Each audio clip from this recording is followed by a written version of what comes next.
Julius Evola, voulez-vous nous parler de vos origines, de vos années de jeunesse et de votre formation spirituelle? Mes origines, je suis né à Rome. Pour ce qui concerne le côté purement biographique, je ne l'estime pas digne d'intérêt. Pour ce qui est ma formation intellectuelle, mes études officielles ont été des mathématiques. Dans le même temps, depuis ma jeunesse, je me suis intéressé des philosophies, des auteurs mystiques, ensuite de l'histoire des religions, d'orientalisme en particulier, et enfin de tout ce qui se rapporte aux doctrines traditionnelles, sur la base de laquelle j'ai entrepris une critique de la civilisation actuelle. Et enfin, un des derniers sujets auxquels je me suis consacré, c'était la sexologie, correspondant à cet ouvrage qui a été publié aussi en français, Métaphysique du sexe. Nous savons que vous avez participé dans votre jeunesse au mouvement d'avant-garde. Quels ont été dans cette période vos rapports avec le futurisme et avec Dada? Un rapport avec le futurisme s'imposait par lui-même, parce qu'en Italie n'existait que le futurisme comme art d'avant-garde. Et j'ai connu Marinetti et des autres exponents du mouvement futuriste. Mais puis, peu à peu, je me suis aperçu qu'il n'y avait pas une homogénéité entre mon orientation et celle futuriste, à laquelle j'accusais une sorte de dynamisme chaotique, une sorte d'élan vital, avec du chauvinisme, avec l'exaltation du futur problématique. Toutes ces choses, pour moi, ne marchaient pas. Et au contraire, je me suis presque immédiatement intéressé au mouvement dadaïste, immédiatement après la guerre. C'était 1919.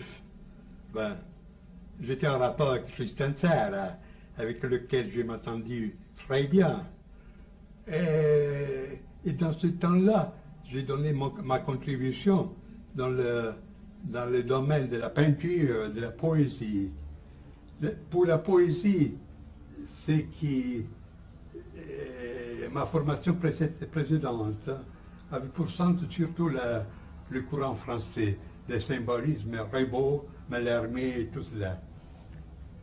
Et j'ai donné, comme je vous l'ai dit, je me suis entendu très bien avec Tristan Tzara.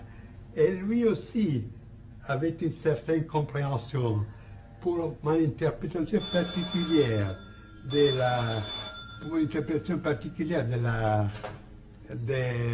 du dadaïsme.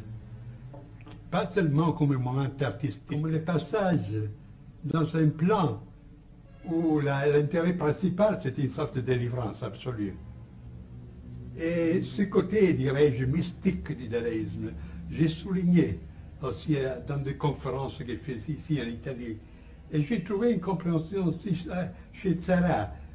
C'est un côté de Tzara qui est peu connu. Nous savons qu'en 1923, vous avez cessé de vous intéresser d'une manière active tant à la peinture qu'à la poésie. Quelles sont les raisons de ce changement? Comme je viens de le vous dire, et pour moi, toute cette expérience artistique n'avait pas une valeur seulement artistique. C'est une sorte de reflet d'une crise existentielle profonde qui était survenue immédiatement après la guerre, avec le retour de la guerre. Alors ce n'est pas un état où on pouvait demeurer. C'est là la différence, j'estime, entre l'art abstrait d'alors et l'art abstrait d'aujourd'hui. Alors l'art abstrait avait cette dimension existentielle profonde. Aujourd'hui, c'est une sorte de convention, de manière, qui n'a pas aucune dimension en profondité. Alors c'est évident que lorsque j'ai dépassé cette crise, aussi son expression extérieure dans le domaine artistique n'a eu plus une raison d'être. Mais si on a vécu sérieusement et au profond cette crise, il n'y avait pas trop de le chemin à choisir. Quelqu'un pouvait se tuer, les autres faire rebrousser chemin, ce qui ont fait aussi certains dadaïstes à partir d'Aragon, par exemple, ou bien s'effrayer le chemin pour une dimension ultérieure de l'expérience. C'est ce que j'essayais. En 1925 et jusqu'en 1930, vous formulez la théorie de l'idéalisme magique et de l'individu absolu. C'est le sujet de votre livre « Il Camino del Cinabro ». Nous expliqueriez-vous cette doctrine? Mais pour l'expliquer, je devais entrer dans un domaine technique de philosophie.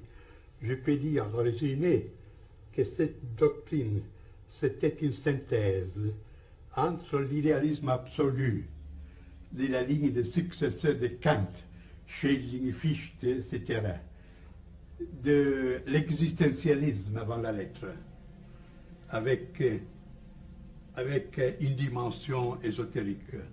En troisième lieu, de la doctrine de la puissance, parce que, comme il est bien compréhensible, un des auteurs qui a exercé sur moi une influence particulière, ça a été Nietzsche. Un certain Nietzsche, parce que je ne l'approuve pas tout. Alors, c'est une sorte de synthèse, là, de théorie de l'absolu absolu. On parle de la position gnoséologique, c'est-à-dire des doctrines de la connaissance. On la développe dans une doctrine du moi, et puis on considère les développements possibles de ce moi jusqu'à un idéal presque chimérique, c'est l'individu absolu. Et les phases de ce développement ont été exposées dans les deuxièmes volumes de cette doctrine de cette théorie d'individu absolu, qui s'appelle phénoménologie de l'individu absolu. Le mot phénoménologie et apprendre dans le même sens de Hegel, phénoménologie de Geist, phénoménologie de l'esprit, pas dans le sens d'un recueil de phénomènes plus ou moins. Novalis a-t-il eu une influence sur vous? En partie parce que à ce temps, j'étais assez intoxiqué par la méthode académique. Et Novalis, je reconnais qu'il avait des intuitions très profondes. Mais ce qui me gênait, c'était son côté poétique et intuitionniste, pas systématique. Votre livre, La tradition hermétique, est une exposition de la doctrine secrète qui se cache sous les symboles de l'alchimie.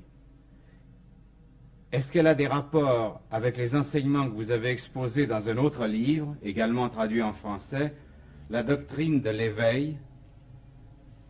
Non, il y a une différence. La doctrine de l'éveil, c'est une exposition systématique de l'ascèse, de l'ascétisme bouddhiste, que j'ai reconstruit sur la base des textes originaux pali.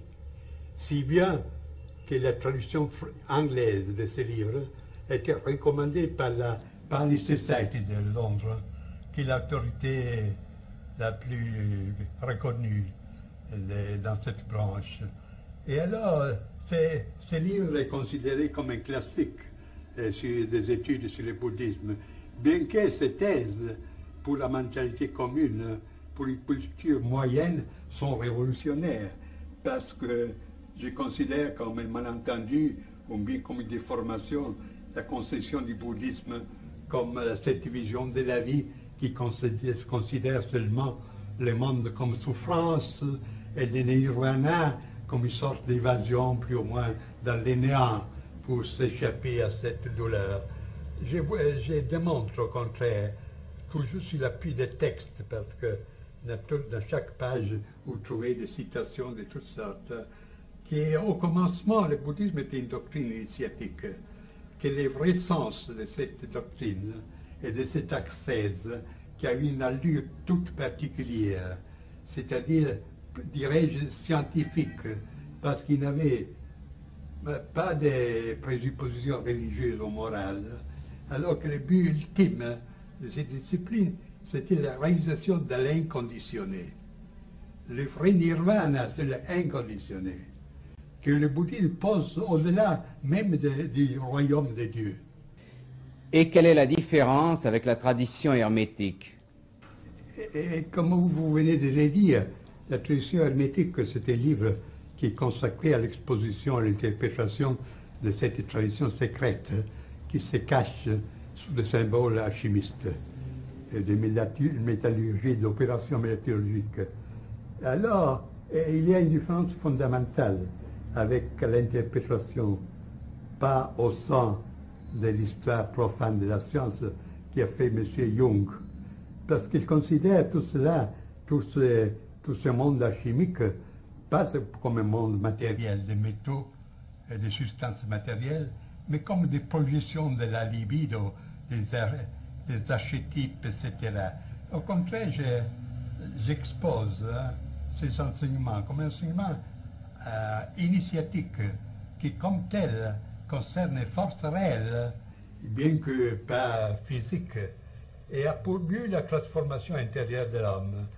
Alors là, il y a, je voudrais dire que ceux des livres, Doctrine de l'éveil et Doctrine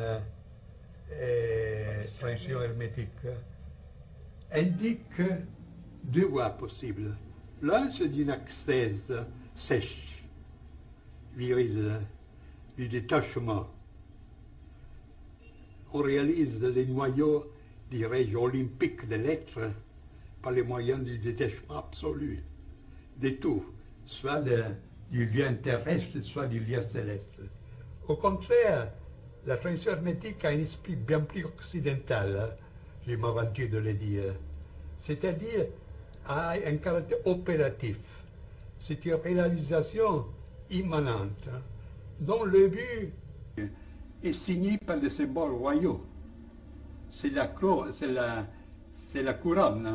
c'est le roi, c'est l'empereur. Et ce n'est pas les couleurs blanches de la contemplation, mais c'est les couleurs rouges du feu.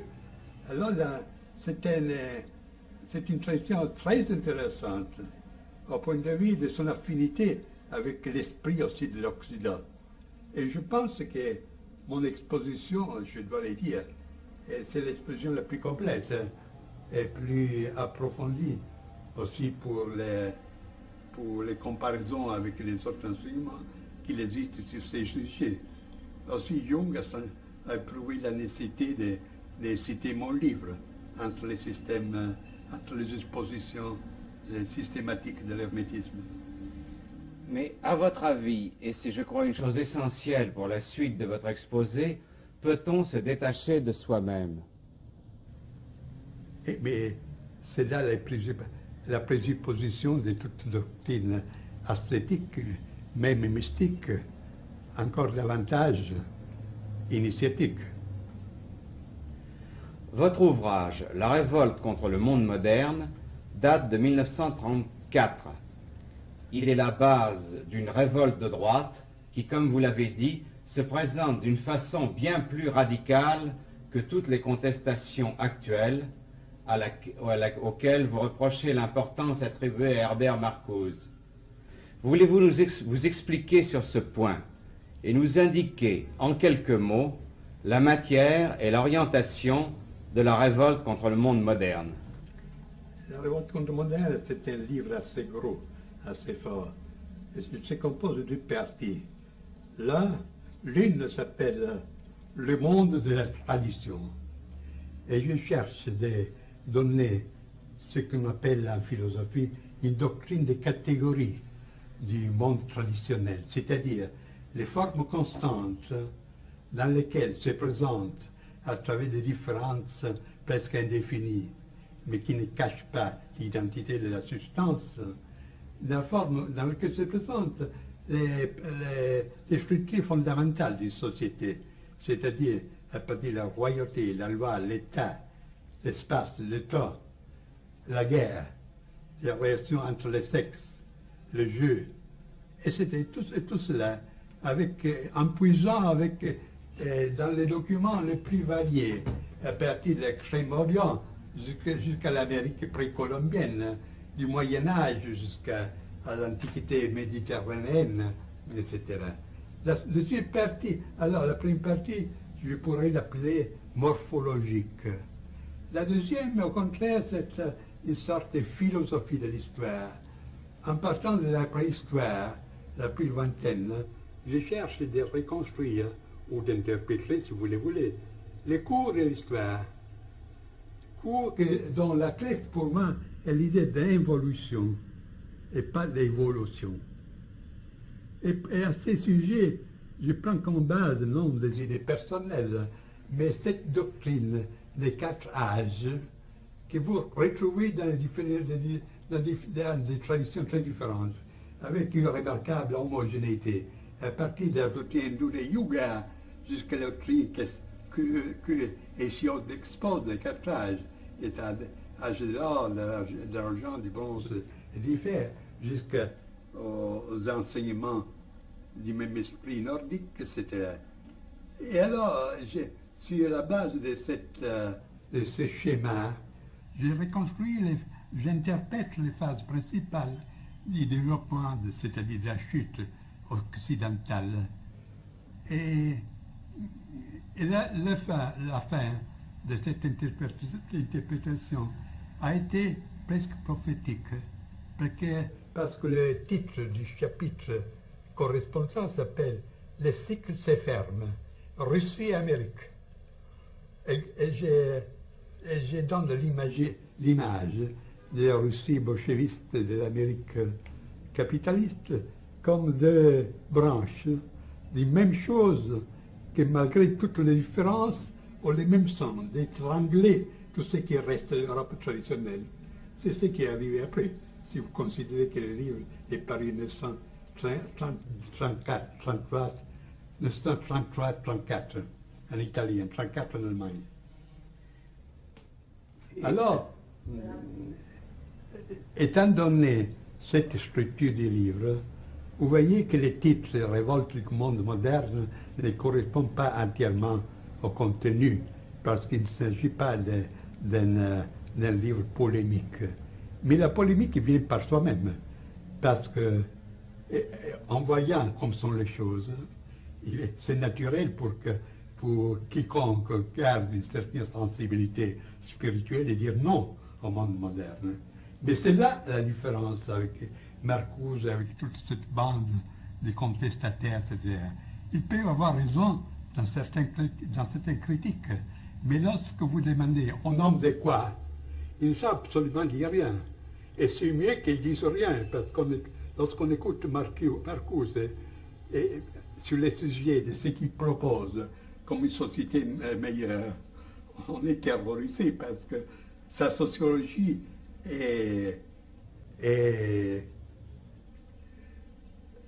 s'inspire d'un freudisme tellement grossier qui fait absolument rire.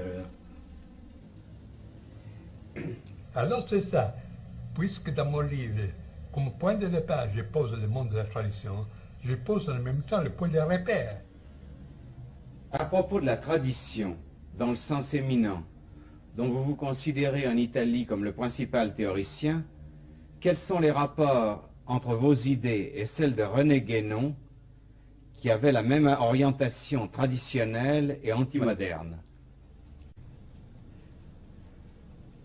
Bon, il y a une différence qu'en partie dépend de ce qu'on appelle les questions personnelles. Parce que ma constitution, ma tradition était différente de celle de Guénon. Guénon était somme toute un intellectuel. Moi, j'étais plus pour le côté actif, pour le côté action, etc. Et ces différences se projettent à une certaine mesure aussi dans les interprétations respectives que nous donnons à tout l'héritage traditionnel.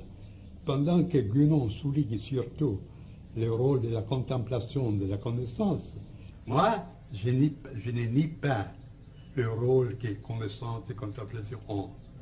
Mais je dis qu'une autre voie possible, c'est celle de l'action. Et dans mes interprétations, j'ai souvent fait tomber l'accent sur la tradition, sur la création de l'action. Et par là même, et on voit la différence qui consiste dans le fait que Guénon donne la priorité à la caste sacerdotale comme dépositaire de la contemplation, pendant que moi je donne la prééminence à la tradition guerrière et royale. Et cette différence se reflète dans le rôle que nous lui donnons à l'Église et à l'Empire. Guénon estimait que si l'Occident a eu une tradition, ceci est dû à l'Église, à la tradition catholique. Moi, j'affirmais avec Dante, je dirais, au demeurant, que la tradition ghibelline de l'Empire était l'exponent justement d'une tradition de la même dignité, avec une dimension surnaturelle qui est très claire dans l'idéologie ghibelline des Hohenstaufen, des empereurs allemands. Et j'ai cherché de trouver les documents, les témoignages de cette veine secrète dans la littérature chevaleresque et surtout dans le mystère du Graal, qui pour moi c'est un mystère absolument gibelin. Alors, en cherchant des témoignages sur la spiritualité impériale, sur l'ère gibelline, je me suis rapporté à toute la tradition chevaleresque, notamment la tradition du Graal, que j'ai interprété dans un livre qui est paru aussi en français, qui s'appelle Les mystères du Graal et la tradition gibelline. Et alors il apparaît que le Graal, qu'on devait retrouver pour faire fleurir de nouveau un royaume déchu, c'était justement l'héritage de cette tradition unitaire, royale et sacerdotale dans le même temps. Parce que c'est là un point de différence avec Guénon. Parce que Guénon, comme il est obligé de reconnaître, estime qu'aux origines, les deux autorités étaient réunies. L'autorité spirituelle et le pouvoir temporel étaient un. Ce qui existait jusqu'à hier au Japon, pour ne parler des anciennes civilisations, il ne vaut pas la peine de les nommer ici. Et puis que seulement ensuite, il y a eu cette division des pouvoirs. Mais alors, étant donné cette division, il estime que c'est partant du pouvoir de l'autorité spirituelle qu'on devait chercher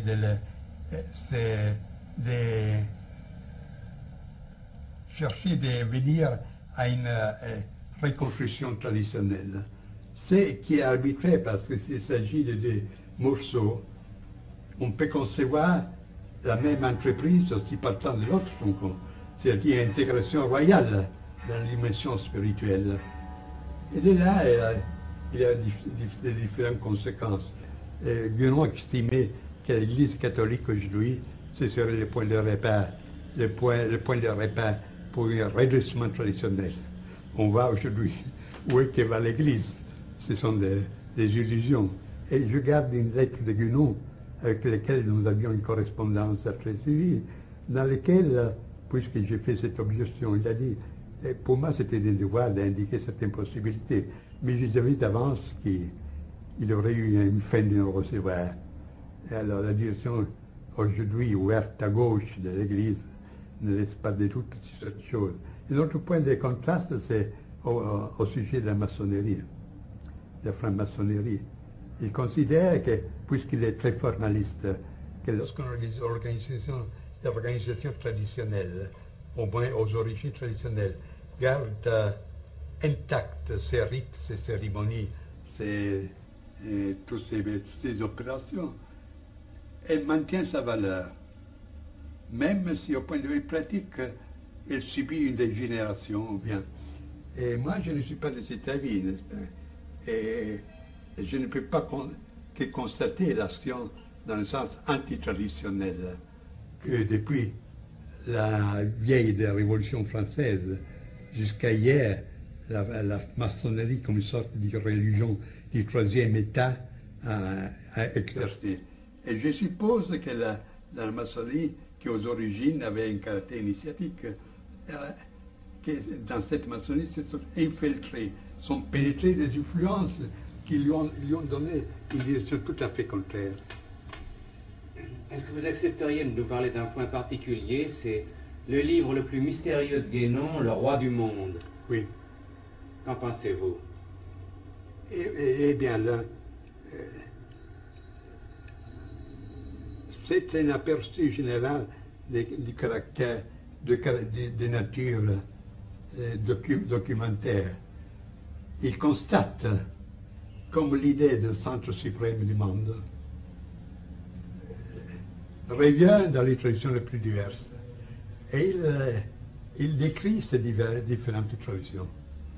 Et décrit aussi quelle est la fonction attribuée à ce centre. Quant à dire si ce centre existe ou non, il croit qu'il existe, mais il ne va pas trop à s'aventurer dans cette information, dans une affirmation si dangereuse. Ce roi du monde devait contrôler les destins de l'humanité. Que fait-il? Parce qu'il est clair que l'Occident, depuis longtemps, a pris la voie du déclin, d'évolution. Et aujourd'hui, encore davantage. Que fait-il? Ou il ne peut pas, ou il ne veut pas intervenir. Alors, c'est là un problème. Sur le plan de l'action, quels ont été vos rapports avec le national-socialisme et le fascisme? Est-ce qu'à cet égard, il faut se reporter à votre livre, Le fascisme et ses critiques du point de vue de la droite, suivi des remarques sur le Troisième Reich? Bon, il faut que je dise d'abord que je n'étais ni fasciste, ni national-socialiste, ni membre d'aucun parti, comme je n'ai pas donné ma voix à aucune élection. Pour ce qui est de ce mouvement, il y a deux côtés à considérer. L'un négatif, c'est-à-dire leur négation. Et je ne pouvais pas être d'accord avec le mouvement qui s'est déclaré contre toute démocratie et tout marxisme. Alors, je pouvais accepter cette position. Pour ce qui concerne les côtés positifs, il y a des côtés valuables, des aspects valuables, des aspects qui ne l'étaient pas. Et ce que je pouvais prouver est la reconstruction de l'autorité de l'État. L'idée de passer la lutte des classes avec une formation hiérarchique et corporative, et certain style militaire et discipliné de la nation, et une certaine tendance anti-bourgeoise. Et tout cela, pour moi, allait bien. Et ce que je n'approuve pas, c'est le côté dictatorial. Chez nous, le mal est à moitié parce que, bien que nominalement, la monarchie existait encore. Au contraire, l'action du national-socialiste a été, dans un certain sens, assez destructrice, parce qu'il a nié, en grande partie, ces traditions qui existaient même après la Première Guerre mondiale. Alors, pour ce qui sont les rapports avec ce mouvement, je n'ai exercé presque aucune action dans le monde du fascisme, aussi pour des raisons particulières de mentalité et pour une sorte de maçonnerie qui s'était formée là, des groupements fermés. Pendant que j'exerçais une certaine action en Allemagne, mais justement dans ce milieu qui n'était pas justement national-socialiste, mais qui était conservateur aristocratique. Et j'étais très ami du baron von Gleichen, qui était le président du Herrenclub, du club des seigneurs de Berlin, dont le rôle est assez connu dans la période précédente. Et pas avec les mouvements nazistes en tant que tel. Pour IT, je n'avais aucune sympathie, parce qu'avant tout, j'ai trouvé qu'il était une nature prolétarienne. En second lieu, qu'il est un type dangereux de posséder, bien très doué, d'où ses succès, etc. Et pour ce qui est de la SS, le discours est un peu différent. Parce que d'habitude, on connaît de la SS seulement les aspects les plus fâcheux, camps de concentration, tout cela, Gestapo, etc. Mais il faut se rappeler que Himmler flirtait avec l'idéal d'un ordre, ce qu'on appelait, il y a aussi un livre français, l'ordre noir. Il voulait ressusciter dans une nouvelle forme l'ancien ordre, les chevaliers Teutones, les chevaliers germaniques du IIe siècle. Et dans ce sens, il travaillait pour donner une certaine formation particulière des mi-spartanes et des mi-prussiennes à ces éléments choisis, éléments nouveaux, et qui demandaient aussi qu'il avait de la race et qu'il avait une formation surtout militaire aussi. Et alors, dans ce sens, puisqu'il cherchait aussi une sorte de consacration pour cet ordre, il avait intérêt aussi pour les symboles primordiaux, tout ce qui était les traditions primordiales. Et dans ce sens, il avait porté aussi l'attention à moi. Et j'ai fait des conférences à Berlin, en allemand, pour des chefs de la SS, justement sur ces domaines, sur ces camps tout à fait particuliers, ces domaines tout à fait particuliers. Et c'est là tout, je n'ai pas eu notre relation avec les Allemands. Est-ce que vous avez effectivement tenté de constituer le début de l'Ordre Noir? Qui était lui, Himmler. Himmler l'a tenté. Et il a formé. Si ce qui a formé était à l'auteur de l'idéal, c'était notre discours, n'est-ce pas? Voulez-vous nous dire quel est votre concept de race et pourquoi vous avez été accusé par vos adversaires de racisme?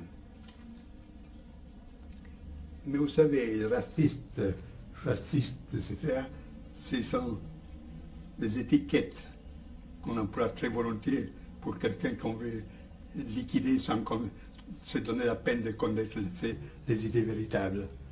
Et pour ce qui est le problème de la race, ce serait un discours un peu long, parce qu'avant que le fascisme aussi avait pris une orientation raciste, je travaillais en Allemagne dans le sens de rectifier ce que je voulais appeler le racisme biologique et scientiste qui avait pris trépied. Et je ne pouvais faire parce que j'étais italien, parce que un Allemand qui aurait fait ces propos, très probablement serait fini dans un camp de concentration. Alors, pour arriver à l'essentiel, je me suis occupé du racisme, mais avec l'intention de le rectifier. De là, une doctrine toute particulière de la race. C'est évident que, comme toute conception, aussi celle de la race dépend de l'idée qu'on a de l'homme. Si cette idée est matérialiste, c'est évident qu'il y a aussi les conceptions qu'il prend pour base seront matérialistes. Et ce sera différent lorsque la base est différente.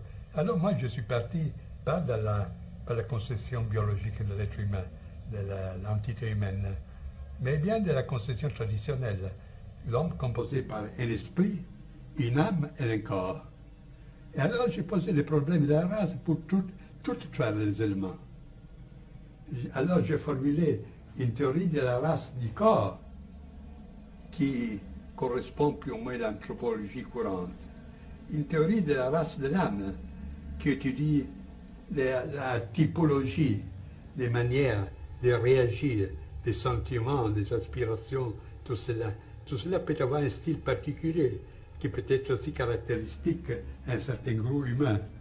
Et au sommet, il y a la race de l'esprit. Ce sont les formes typiques qui peut avoir l'attitude vis-à-vis au spirituel, à la vie et à la mort en général, les surnaturels, etc. Alors, dans cette manière, j'ai présenté un tableau plus complet, plus intégral du problème de la race.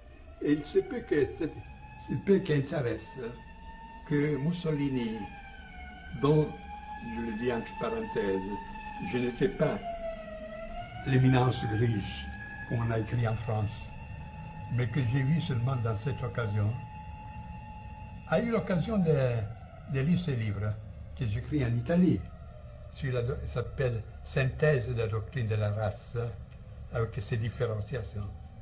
Et il était enchanté, au point qu'il voulait en faire la base pour une action particulière dans laquelle l'Italie aurait été le sujet actif vis-à-vis de l'Allemagne, pour la supériorité, les caractères plus complexes de cette thèse.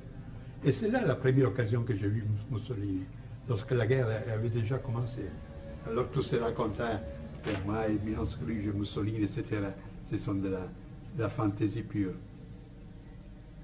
J'ajoute que le racisme, ce n'est pas un synonyme d'antisémitisme. Les problèmes du judaïsme, pour moi, existent. Mais on ne doit pas confondre les choses. Dans Les hommes et les ruines, vous avez avancé une doctrine qui se résume en ces mots: agissez de sorte que ce sur quoi vous ne pouvez rien ne puisse rien sur vous, et aussi chevaucher le tigre. Voulez-vous nous expliquer cette doctrine? Eh bien, il y a là, je me permets de le dire, une petite confusion, parce qu'il s'agit de deux livres très différents. L'un s'appelle Les hommes et les ruines, c'est-à-dire les hommes qui sont encore debout au milieu des ruines spirituelles et matérielles de l'époque ultime. L'autre, c'est à le titre Chevaucher les tigres.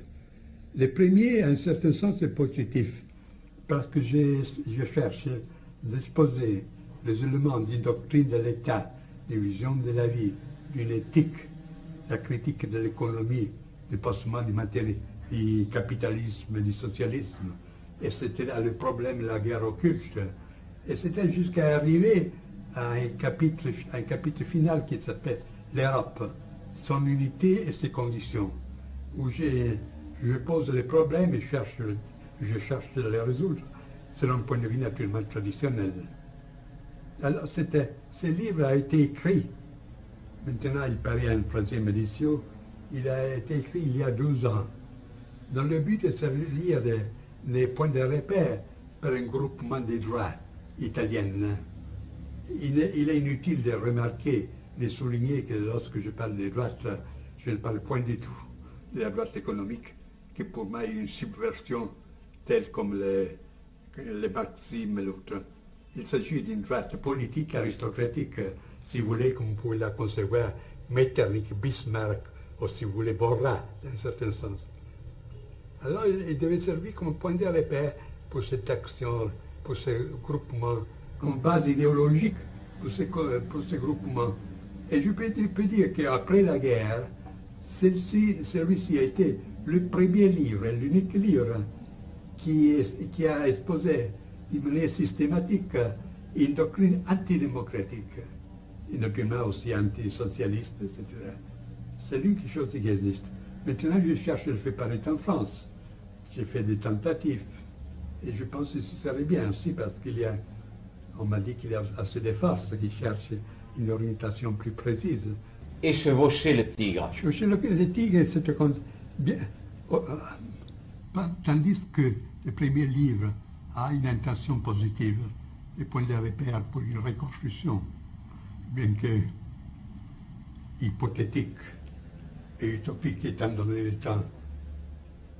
Le deuxième livre a une orientation, a une prédisposition négative. C'est-à-dire que nous sommes désormais dans une époque de dissolution complète, qu'il y a des procès en cours qui sont arrivés à une phase telle qu'on ne peut plus les arrêter. Au point que s'opposer directement à ce procès, à ce phénomène, on risquerait d'être écrasé. Alors il y a une autre manière de les accepter, mais lui donner une direction différente. Et c'est là la formule chevaucher le tigre. Le tigre, c'est qui est déchaîner, chevaucher et s'y mettre dessous pour attendre que l'animal se fatigue ou bien s'épuise pour prendre la parole.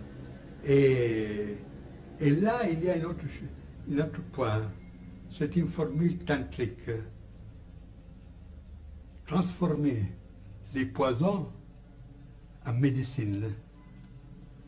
Et alors, dans ce livre, j'ai considéré une série de domaines. La religion, la morale, la science, les arts, la politique, la vision du monde, la société, la famille, le sexe, tout cela. Et j'ai examiné le caractère de la dissolution qui a frappé tous ces domaines. Et puis j'ai indiqué de quelle manière on peut utiliser cette dissolution, pas avec un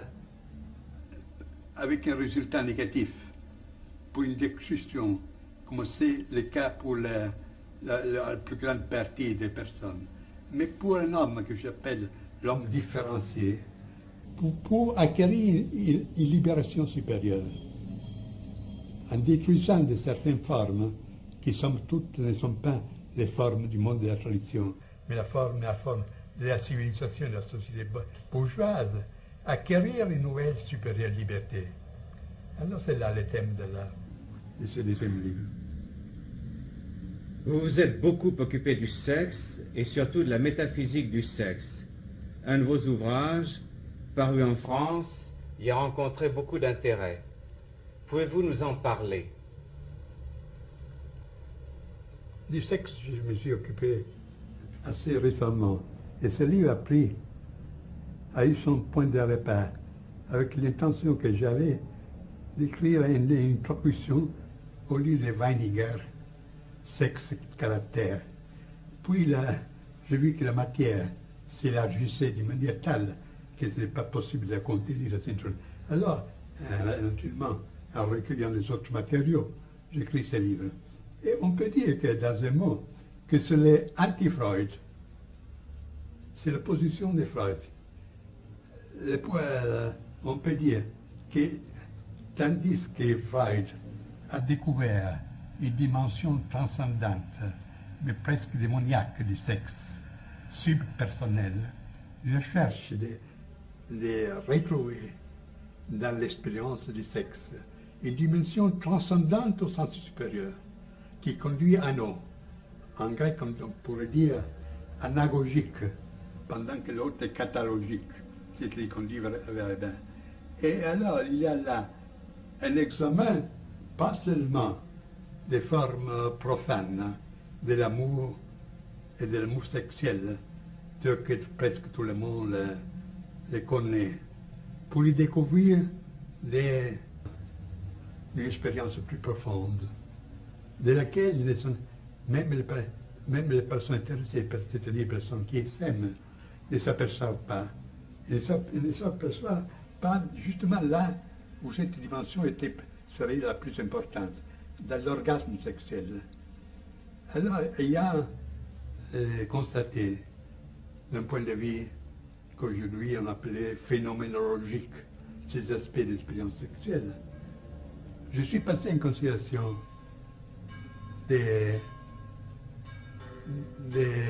d'études comparées. J'ai constaté comme cette dimension, dans les autres civilisations, avait toujours été reconnue. On connaît un sacrum sexual, c'est-à-dire un sacré du sexe, qui était la base, pas seulement pour les rites, un peu répandus de tout le monde, mais aussi pour les pratiques assez précises, pour conduire l'expérience sexuelle à produire des phénomènes magiques, statiques et mystiques. Et là, j'ai recueilli des traditions de toutes sortes, selon mon habitude, l'extrême-orient du taoïsme, au tantrisme, les pays arabes, c'était jusqu'à la démonologie du Moyen-Âge, etc. Alors, c'est la position du Freud dans ce sens. Et j'ai cherché d'attirer l'attention sur une dimension du sexe qui est autant suprapersonnelle et profonde comme celle sur laquelle Freud s'est obsessionné, mais qui au contraire a pour fond le plus profond une transcendance. Et j'ajoute que la clé pour mon interprétation était le mythe de l'androgyne. Vous les trouvez comme on les connaît surtout en Europe. Chez Platon, le banquet, quelle est la clé d'interprétation du sexe? C'est une impulsion confuse et irrésistible à restaurer une unité primordiale. Ainsi donc, pour vous, le sexe peut être un élément de la reconstruction. Non, de reconstruction, non. Pétitisé, c'est un domaine purement individuel. C'est-à-dire que peut-être utilisé pour chercher d'approfondir l'expérience, pour déceler et assimiler cette dimension transcendante. Et c'est évident qu'il y a une opposition précise entre la liberté sexuelle d'aujourd'hui et ses doctrines. Parce qu'aujourd'hui, nous vivons dans une sorte de démonisme du sexe. Mais c'est justement une sorte quelque chose qui fait dépendant aux drogues. C'est des manières pour évader, pour échapper à l'angoisse existentielle. Et alors, tout finit dans des sensations plus spasmodiques et chaotiques qui ne sont absolument aucune solution du problème. Ceci, je l'ai exposé aussi dans un essai d'un de mes livres qui n'est pas traduit en français, il s'appelle L'arco et la clava, c'est-à-dire l'arc et la massue. Mais vous-même, vous ne vous êtes jamais marié. Pourquoi? Parce que j'ai toujours tenu à ma liberté absolue, aussi dans ce champ.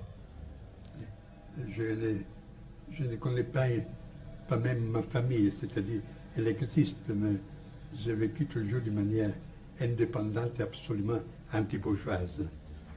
Ainsi que je n'ai eu jamais une profession, une occupation dans un bureau, etc. J'ai préféré d'avoir moins de possibilités, mais une pleine liberté. Et puis, au point de vue sexuel, je ne suis pas pour la monogamie.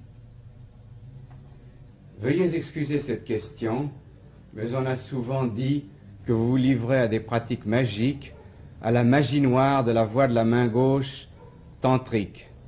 D'où pensez-vous que naissent de tels bruits, de telles suppositions?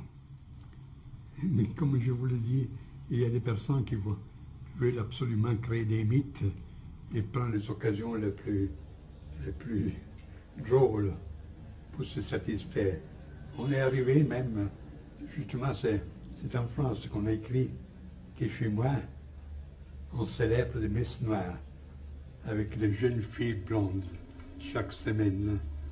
Alors, étant donné mes conditions, il y a à dire ce mot allemand, zu schön um wahr zu sein, c'est-à-dire c'est trop beau pour être vrai. Alors, ce que je peux dire, qu'en 1927, 28 et 29, j'ai organisé ce qu'on s'appelait le groupe des Our, qui ne s'occupait pas de magie, mais des opérations initiatiques. Et après cette période, alors il faut distinguer entre des pratiques initiatiques et des pratiques magiques, ce qui est assez différent. Et j'ajoute que de ce groupe de Our est né un ouvrage qui est presque unique dans son genre. Ce sont des 3 volumes qui s'appellent Introduzione alla magia, Introduction à la magie. Ce sont des monographies anonymes, parce que selon nous, ce n'est pas l'auteur qui compte, mais le sujet, avec des traductions, des commentaires. Alors je pense que pour quelqu'un qui veut explorer de manière sérieuse, parmi tant de contrefaçons et de fantaisies ces sujets, cet ouvrage est indispensable. Et paru en troisième édition italienne, il y a un an, moins d'un an, ici. Et si, pour ce qui est l'origine de ce récoltat, vous savez bien qu'en partant des théories, on arrive très facilement à supposer les pratiques correspondantes. Moi, j'étais le premier en Italie à faire connaître le tantrisme, à exposer aussi ces rites de la main de la roue, de la main gauche, etc., à examiner cette éthique de ce qu'on appelle le kaula. C'est un courant des tantriques qui professe une sorte de surhumanisme, une sorte de doctrine du surhomme, au-delà du bien et du mal, en se permettant toutes choses, sur la base d'une préparation ascétique. C'est là le singulier, qu'on considère l'ascétisme dans ce courant, pas pour le moyen de se détacher du monde, mais pour être libre de le vivre, sans y être pris. Et dans cette présupposition, on peut se permettre toutes choses, ce qui naturellement est assez dangereux étant donné la faiblesse humaine. Alors, à partir de ces présuppositions, de ces expositions et de la compréhension que j'ai eue pour ces doctrines, il est facile de penser que moi aussi je m'occupais de ces choses. Au moment où vous affirmez que nous traversons l'âge obscur dont parle la tradition hindoue, quel est à votre avis le remède ou les remèdes à cette dissolution de la civilisation actuelle? Réponse tout à fait négative. Il n'y a rien à faire. Selon cette doctrine de philosophie de l'histoire ou métaphysique de l'histoire, sur une base évolutive dont je vous ai parlé dans les questions précédentes, nous sommes jusqu'à la fin, presque à la fin d'un procès de dissolution qui a commencé pas hier, qui ne consiste pas dans ses aspects plus ou moins indifférents, bien que fâchés de la société de consommation, technocratie et tout ça, mais qui ont commencé bien en avant, avec la perte progressive de tout sens réel, du surnaturel, avec la coupure des liens qui rattachaient l'homme à ce qui est plus humain, plus qu'humain. Étant donné que ce procès qui a commencé depuis des siècles, nous sommes arrivés presque à la phase ultime. Et c'est assez absurde de chercher d'arrêter ce procès comme arrêter une lavine. On dit lavine, la neige qui forme une avalanche. J'ai fermé lorsque presque arrivé dans la vallée. Et alors, il n'y a qu'à attendre, ça se rattache un peu avec la doctrine de chevaucher les tigres, comme vous pouvez bien le comprendre.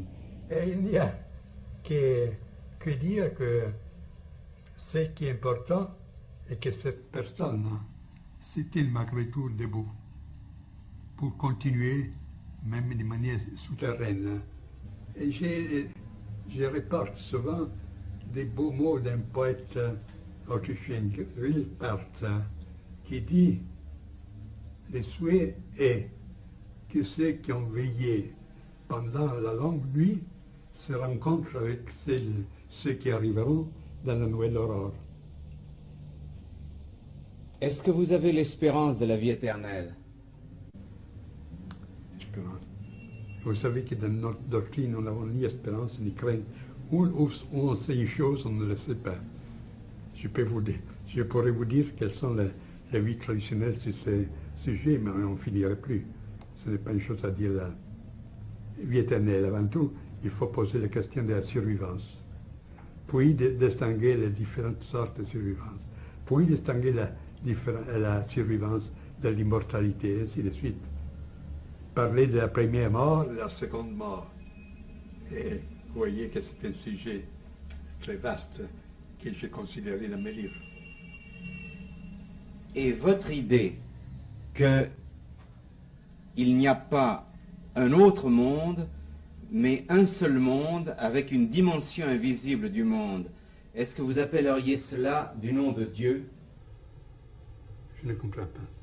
Je veux dire, cette dimension invisible du monde, qui est dans tous vos livres, dimension surnaturelle, est-ce que vous lui donneriez le nom de Dieu?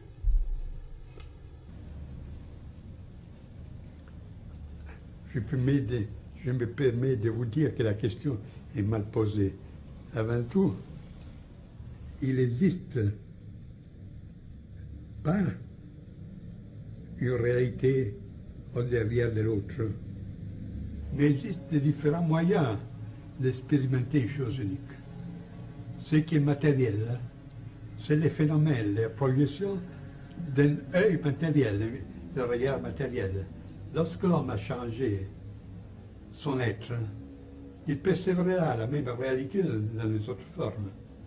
Et alors, ce sont des dimensions. Et comme dans la radio, vous pouvez tourner les boutons sur des différentes longueurs d'onde, et vous percevez des autres, des suites différentes. Alors là, il n'existe pas un monde relatif et un monde absolu, mais un regard relatif et un regard absolu. Pour ce qui est Dieu, ce n'est pas le cas d'y parler, parce que pour la métaphysique, le Dieu c'est un concept qui appartient à la conscience religieuse, pas à la conscience métaphysique. Vous savez que selon la doctrine hindoue, et aussi selon certains mystiques occidentaux, comme Dionys l'Aréopagite, et même Plotin, même Maître Eckhart, on considère quelque chose qui est au-delà de la divinité, de Dieu. Parce que le Dieu, selon le point de vue oriental, hindou par exemple, c'est le principe de l'être. Mais le principe de l'être a, vis-à-vis de soi, le principe du non-être. Il y a quelque chose de supérieur à l'être et à non-être. Si vous voulez reprendre, au moment où vous nous disiez que vous disiez il y a l'être, vous savez qu'il y a l'être et il y a le non-être. Je disais que Dieu, c'est une catégorie qui appartient surtout au domaine religieux, et tel que l'on l'entend surtout en Occident. On pense au Dieu théiste, le Dieu comme personne. Alors, ce n'est pas un concept, une catégorie de la métaphysique. Parce que ce Dieu théiste, au maximum, on peut le considérer comme le principe de l'être. Mais l'être par lui-même, pour sa nature, a contre soi, contre lui le non-être. Et on peut concevoir quelque chose qui est au-delà de l'être et du non-être. Et c'est là la métaphysique. C'est l'affect métaphysique dans une conception traditionnelle du monde. Et c'est là, c'est lorsque l'un dont parle Plotin, c'est la Gottheit, c'est-à-dire le Dieu au neutrum, dont parle Meister Eckhart, et qu'il pose au-delà des dieux. Et partout, et dans les expériences les plus profondes, même les mystiques qui côtoient les vérités de l'initiation, a été pressenti cette idée-là, qu'il y a un point de repère absolu qui dépasse qui est une sorte de sur-Dieu, quelque chose qui dépasse la conception de Dieu, surtout théiste chrétienne, qui, je voudrais ajouter, à propos de la main de la voix de la main gauche, Vamachara, en hindou, que celle-ci se rattache à une conception presque complète de la divinité. Cette divinité est exprimée dans ses formes plus populaires, dans celle qu'on a appelée la Trimurti, c'est-à-dire trois faces du divin. L'un qui est Brahma au masculin, pas au neutrum. Le deuxième, c'est Vishnu. Le troisième, c'est Shiva. Le premier Dieu, c'est-à-dire la première puissance de la divinité, c'est la création. La deuxième, c'est la conservation. Et à ça se rattache tout ce qui est dévotion, respect de l'existence, tout ce qui est créateur, etc. Le troisième Shiva, au contraire, c'est le dit de la destruction. Ma destruction à entendre comme transcendance. C'est le représentant de ce qui est inconditionné et comme tel ne peut que agir d'une façon destructive sur tout ce qui est conditionné. Alors pendant que le premier Dieu, création, conservation, forme l'objet de la voie de la main droite, le troisième Shiva, c'est justement le Dieu du troisième qui s'appelle le Dieu qui c'est le troisième Shiva, c'est le Dieu qui sous le signe duquel c'est la voie, c'est tout la voie de la main gauche, qui comprend des formes de destruction rituelle, l'orgiasme, tout ce qui dans son paroxysme dépasse tout ce qui est conditionné. Et ce n'est pas, et c'est vu, ne se limite pas à ces milieux un peu spécialisés comme ceux du tantrisme. Mais si vous consultez un texte qui aux Indes a la même popularité presque de la Bible chez nous, que c'est la Bhagavad Gita, dans le chapitre 10e, vous trouvez justement que la forme suprême de Dieu se révèle dans sa manière épouvantable, dans sa forme épouvantable, en une force qui détruit toute chose, qui comme un potentiel trop haut qui fait sauter un circuit, un schéma. Et c'est intéressant que cette révélation du divin dans sa forme suprême a été accordée à un guerrier, Arjuna, lorsque au point de combattre, en voyant dans le fil de ses ennemis, aussi des parents, des amis, ne veut plus combattre. Alors le Dieu l'encourage en disant, tous ceux que tu vois sont déjà morts avant d'être nés. Tous seront transportés par ma puissance destructive, parce qu'aucun est à l'auteur de la transcendance que je suis. Alors, n'aie pas peur, sois mon instrument, et combat sans peur et sans souci. Je crois que c'est là la justification la plus haute, la justification sacrale la plus haute de la guerre qu'on peut trouver dans le monde traditionnel.